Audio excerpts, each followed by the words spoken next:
Borisovi z Bratislavy ukradli v priebehu niekoľkých dní dve autá, a to takmer v rovnaký čas, okolo 2:00 v noci. Oba prípady majú spoločné niečo iné. Obe autá si majiteľ vypátral sám.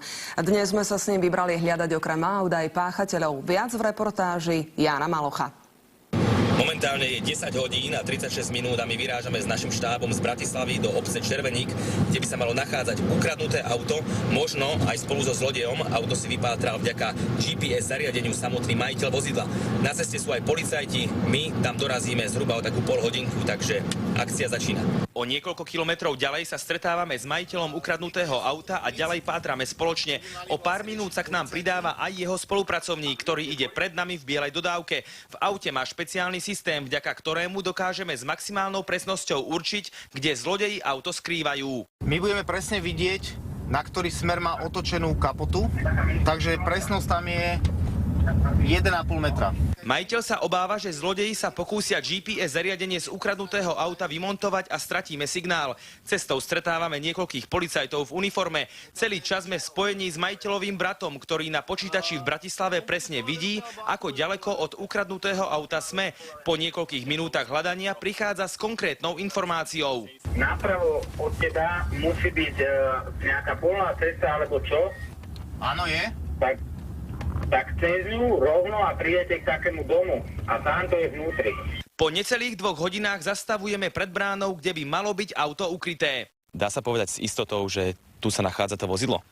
Podľa súradnice sa navigačnom systéme dá sa na 99% potvrdiť, že vozidlo by sa malo nachádzať v tomto objekte.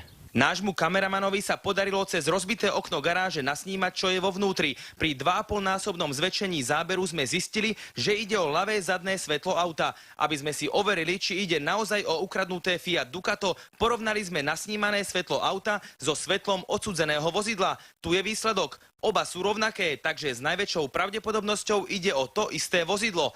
Policajti na miesto privolali expertov, ktorí v najbližších hodinách všetko dôkladne vyšetria. My sme sa spolu s majiteľom ukradnutého auta vybrali pátrať ďalej, lebo sme získali ďalšie informácie, ktoré by nás mohli priviesť až k zlodejom.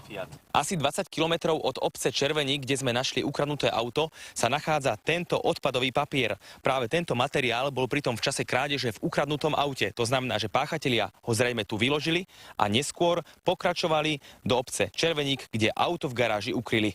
O našom náleze sme opäť informovali policajtov. Keď však prišli na miesto, vypočuli sme si šokujúce slová. Muži zákona sa nás nespýtali, odkiaľ sme tieto informácie získali, alebo či sme v papieroch nenašli nejaké dôkazy. Opýtali sa nás len jedinú otázku, či máme povolenie jazdiť s naším autom po poli. Tento prípad sa teda končí pozitívne minimálne v tom zmysle, že ukradnuté auto sa podarilo nájsť. Ako sa však pýta majiteľ odsudzeného vozidla, otázkou je, či sa podarí nájsť aj páchateľov. Podľa neho mali na miesto prísť policajti nie v uniformách, ale v civile a niekde v ústraní si počkať na páchateľa a zadržať ho. Jediná odpoveď polície bola dnes takáto. Po tomto odsudzenom vozidle bolo vyhlásené pátranie a momentálne sa preverujú miesta jeho možného výskytu. Ján Maloch, televízia Markíza.